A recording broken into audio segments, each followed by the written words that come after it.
We've talked a lot about the drought in the last few months, and now we want to address the issue of drought and horses with our equine specialist, Dave Freeman. And Dave, I guess it's some of the same issues that we've addressed with livestock and crops, simply no rain, no good pastures, and challenges with hay, right? We're just now experiencing the initial phase of that. We first were without forage, and everybody was worried about trying to obtain any type of forage. The market has responded nationally. Unfortunately, the cost is just tremendously high. And so now we're looking at issues of, yes, we can pull in forage, but what can we actually afford to feed? The problem with our horse owning public compared to many organizations or groups, small numbers many times, small area that you can feel like you can go to purchase forages and such, and then you have small storage areas and such. All of that puts you into a really tough situation that if you can find it, you're kind of at the end of the supply curve in that sense as far as being able to go out and obtain it.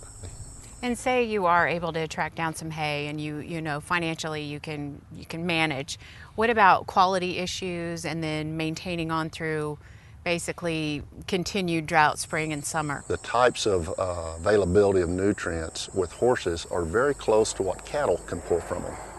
However, as the plants mature, like in this growing season, we're going to get as mature a plant as possible before we harvested it and such.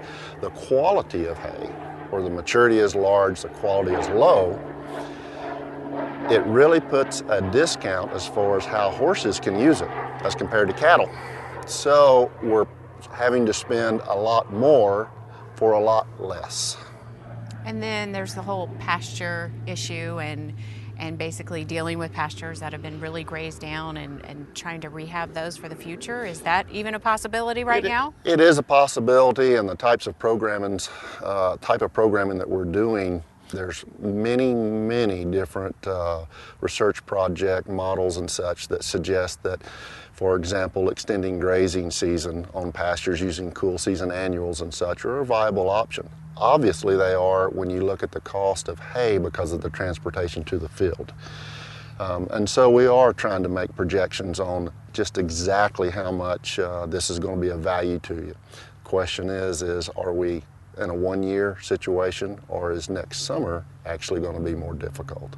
And with that in mind, I guess just like livestock and some of the other issues we've addressed, it's a case-by-case basis. But with horses, there's a little more of a connection there usually. Well, there is a connection. Obviously, we have these as companion animals, and so it is difficult. It just breaks your heart to see what has to be done to dispose of herds and such when people have spent their lifetime developing them. So that goes with cattle as well as horses. But the problem with horses is that we obviously do not have a commercial market for them in the U.S. If you have to dispose of them, there's not an easy access disposal. And so the humane groups, the rescue groups and such tend to get just overwhelmed when we have issues like this. People have horses. There's really not a market for just the horse at the time in the location that they need to dispose of it. They try and provide it to a rescue organization, and we're finding that these are already past capacity. Kind of overwhelming. Yes. Dave Freeman, thank you.